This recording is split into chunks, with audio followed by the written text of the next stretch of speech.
Samantala, tutulong ang lokal na pamahalaan ng Valenzuela sa mga solo parents na nagtataguyod ng kanilang pamilya sa lugar.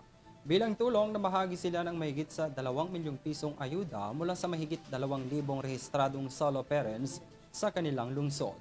Alamin ang kabuuan ng balita sa report ni Catherine Landicho. Bilang pagkilala sa pagsisikap ng mga solo parents na nagtataguyod ng kanilang pamilya, namahagi ang lokal na pamahalaan ng Valenzuela ng mga groceries kung saan ilang solo parents din ang napili na mabigyan ng nego cards na malaki ang maitutulong sa kanilang panghanap buhay. Ito ay sa pangunguna ni Valenzuela City Mayor Wes Gatchalian at Vice Mayor Lori Natividad Borja at ilan pang kawani ng lokal na pamahalaan. Nangako ang lokal na pamahalaan ng Valenzuela sa mga solo parents na kaagapay nito ang lungsod sa pagtataguyod ng kanilang pamilya sa susunod pa na maraming taon. Ang pahayag na ito ay sinabi ni Valenzuela City Mayor Wes Gatchalian kaugnay sa paggunita sa 2nd Valenzuelano Solo Parents Day kung saan humigit kumulang 4,583 rehistradong solo parents ang pinarangalan at kinilala sa kanilang katatagan at mag-isang pagtataguyod sa kanilang pamilya. Sa libo-libo natin mga solo parents sa buong Valenzuela ay simple lamang. Kung kayo ay walang ka-partner, ang lokal na pamahalaan ang magiging partner nyo for life. Kami po dito ay gagawin po namin ang aming nakakaya. Nagbabudget po tayo para sa ating mga solo parent. Nagbabudget po tayo sa subsidy under the Public Act na binibigay. Pinangunahan ni Mayor Wes Gatchalian ang 2 araw na pamamahagi ng mga grocery subsidies sa 2,449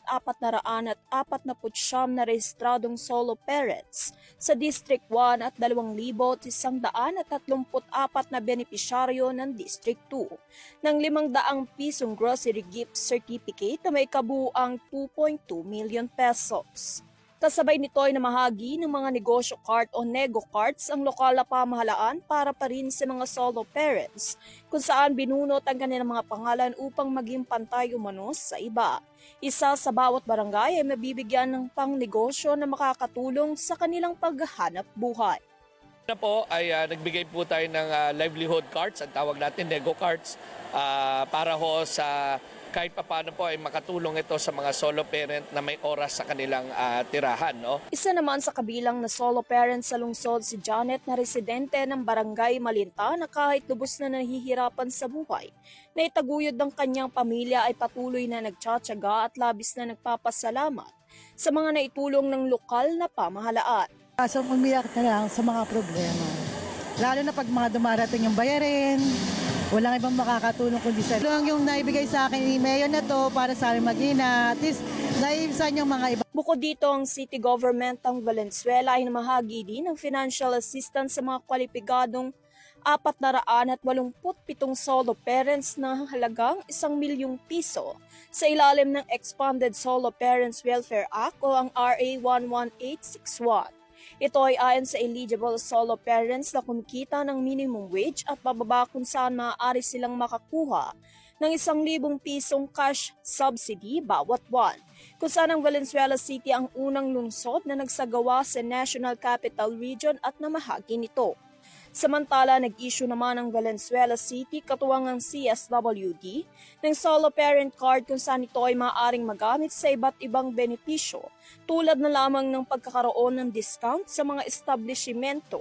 Prioridad din ng mga ito sa mga serbisyong medikal at rural assistance at iba pang negosyo na makakatulong sa kanilang pamumuhay. Plan natin itong food subsidy kung saan po ay binibigyan ho sila ng gift certificate sa pinakamalapit na supermarket at ang ating pong layunin naman ho dito ay para po matulungan sila lalong-lalo na ngayon na po na mataas po ang inflation natin, ang bilihin po, ang bigas, gulay, etc. commodities ay mataas ay dahil pong tumatayo silang breadwinner ng kanilang family. Hanggang sa makakaya naman umano ng lokal na pamahalaan ay handa ito na tumulong para sa mga solo parents na nagtsatsaga na maitaguyod mag-isa ang kanilang pamilya. Mula dito sa Valenzuela City para sa EuroTV News, Catherine Landicho, sumasaludo sa bawat Pilipino.